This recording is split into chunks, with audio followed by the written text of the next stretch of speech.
Hello दोस्तों, आज की स्टोरी शहर उस्मान जो आपके लिए लाता है कहानियों का पिटारा, जिसमें होती है कॉमिक नई पुरानी कहानियाँ और कुछ चटपटे शेर और शायरिया, कुछ धार्मिक कथाएं। धार्मिक कथाओं में आप श्रवण कर रहे हैं महाशिव पुराण का खंड 2 अध्याय 39, जिसमें दधीची का शाप और ध्रुव पर अनुग्रह का वर्णन किया गया है। आइए श्रवण करते हैं अध्याय 39 खंड 2। ब्रह्मा जी बोले, हे नारद, श्री हरि विष्णु अपने प्रिय भक्त राजा ध्रुव के हितों की रक्षा करने के लिए एक दिन ब्रह्मा का रूप धारण करके दधीची मुनि के आश्रम में पहुंचे। वहां विष्णु जी भगवान शिव की आराधना में मग्न रहने वाले महर्षि दधीची से बोले कि हे प्रभु, मैं आपसे एक वर मांगता हूँ। दधीची श्री विष्णु जी को पहचानते हुए कहने लगे, मैं सब समझ गया कि आप कौन हैं और क्या चाहते हो, इसलिए मैं आपसे क्या कहूँ। हे श्री हरि विष्णु, ध्रुव का आप कल्याण करने के लिए आप यह ब्राह्मण का वेश बनाकर आए हैं।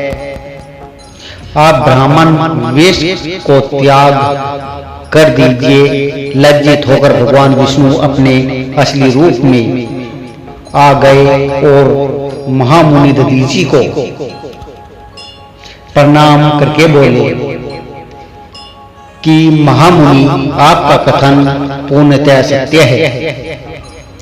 मैं यह भी जानता हूं कि शिव भक्तों को कभी भी किसी भी प्रकार का कोई भी भय नहीं होता, परंतु आप सिर्फ मेरे कहने से राजा ध्रुव के सामने यह कह दे कि आप राजा ध्रुव से डरते हैं। श्री विष्णु की यह बात सुनकर दधीची हंसने लगे।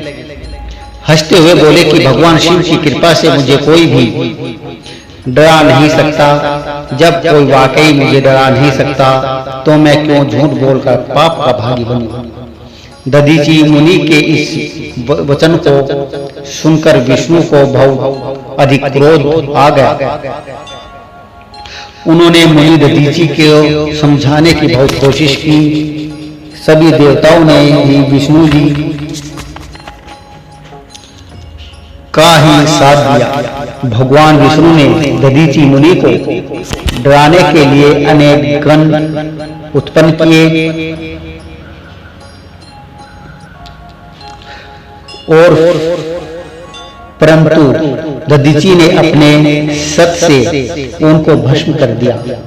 तब विष्णु जी ने वहां अपनी मूर्ति प्रकट कर दी। यह देखकर दधीची मुनि बोले, हे श्री हरि, आप अपनी माया को त्याग दीजिए। आप अपने क्रोध और अहंकार का त्याग कर दीजिए। आपको मुझ में ही ब्रह्मा रुद्र सहित संपूर्ण जगत का दर्शन हो जाएगा। मैं आपको दिव्य दृष्टि प्रदान करता हूँ।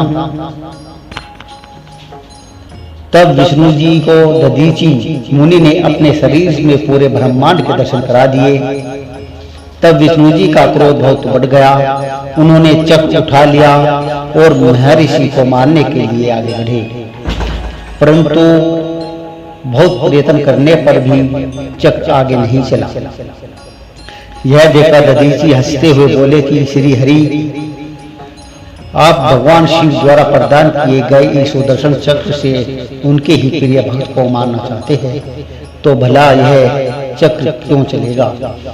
शिव जी द्वारा दिए गए अस्त्र से आप उनके भक्तों का विनाश किसी भी तरह नहीं कर सकते, परंतु फिर भी यदि आप मुझे मारना चाहते हैं तो ब्रह्मास्त्र आदि का प्रयोग कर दीजिए।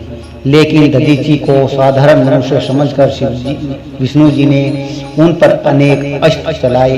तब दधीची मुनि ने धरती से मुट्ठी पर कुश उठा ली और कुछ मंत्रों के उच्चारण के उपरांत उसे देवताओं की ओर उछाल दिया। वे कुशाएं कालाग्नि के रूप में परिवर्तन हो गई। जिस देवता द्वारा छोड़े गए सभी अस्त्र शस्त्र जलकर भस्म हो गए।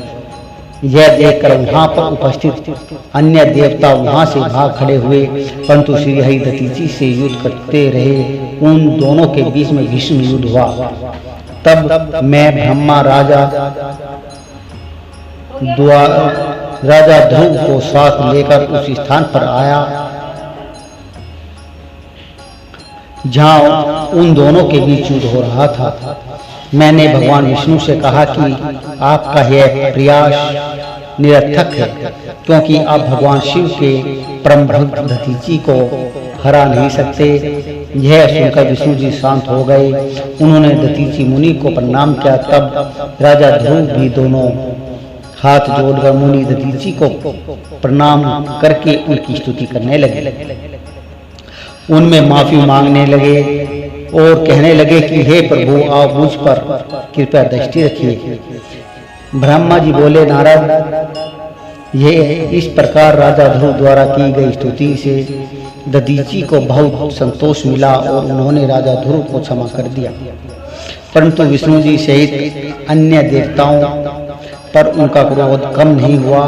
तब क्रोधित मुनि दधीची ने इंद्र सहित सभी देवताओं और विष्णु जी को भी भगवान रुद्र की क्रोधाग्नि में नष्ट होने का शाप दे दिया। इसके बाद राजा